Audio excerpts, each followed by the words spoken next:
Lakshmi Srinivasa jewellers proprietors Duggi Srinivasarao, Duggi Abhinay, IT hub ఎదురుగా Yellandu cross road, Khammam. ఈ పేరు వినగానే ఖమ్మం జిల్లాలో అన్నదానాల కల్పవలిగా అందరికీ తెలుసు. పిల్లలు వదిలేసిన తల్లిదండ్రులు, మతి స్థిమితం కోల్పోయి రోడ్డున పడ్డ అభాగ్యులు, తల్లిదండ్రులను కోల్పోయి అనాథలుగా మారిన పిల్లలకు ఇలా ఒకటా రెండా అనేక సేవా కార్యక్రమాలు చేస్తూ ఎందరికో మరో జీవితాన్ని ప్రసాదించే గొప్పతనం అన్నం ఫౌండేషన్ సొంతం.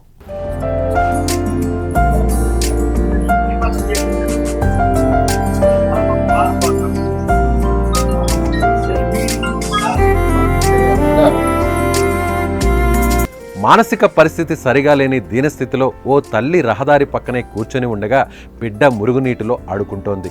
బిడ్డ ఏమి చేస్తుందో గమనించే స్థితిలో తల్లి లేదు. ఆమె ఎప్పట్లాగే బాగా అలసిపోయింది. నీరసించిన శరీరం ఓ పక్క, మతి స్థిమితం లేమి మరో పక్క రోడ్డుపై అభాగ్యురాలుగా కూర్చుంది. పాపం, అప్పటికే ఎన్ని రోజులవుతుందో అన్నం తిని. కనీసం ఆ చిన్నారి అయినా అన్నం తిన్నదో లేదో. అన్నం మెతుకుల కోసం మురుగులో అన్వేషిస్తున్నారు ఈ తల్లి కూతుళ్ళు. ఈ హృదయ విదారక ఘటన చూసి భద్రాద్రి జిల్లా వాసులు అన్నం ఫౌండేషన్కు సమాచారం ఇచ్చారు. దీంతో ఆమెను వారు చేరదీశారు. మహబూబ్ నగర్ జిల్లా నర్వా గ్రామానికి చెందిన రేణుక తల్లిదండ్రులు చనిపోవడంతో అన్నదమ్ముల వద్దనే పెరిగింది. అయితే జిల్లా కేంద్రంలోని ఎన్టీఆర్ కళాశాలలో డిగ్రీ చదువుతుండగా ఏపీలోని అమలాపురం కాట్రేకోనకు చెందిన ఓ వ్యక్తితో పరిచయం ఏర్పడింది. ఆ పరిచయం కాస్త ప్రేమగా అక్కడి నుంచి పెళ్లికి దారి తీసింది. వీరి సంతానమే ఇప్పుడు రేణుక పక్కన ఉన్న చిన్నారి ఏంజెల్. అయితే అప్పటి వరకు బాగానే ఉన్న రేణుక భర్త మరో మహిళను వివాహం చేసుకోవడంతో మానసికంగా కుంగిపోయింది. దీనికి తోడుగా భర్త వేధింపులు ఎక్కువ కావడంతో ఇంటి నుంచి బయటకు వచ్చిన తర్వాత ఆమె పరిస్థితి ఇలా మారినట్లు రేణుక చెప్పుకొచ్చింది.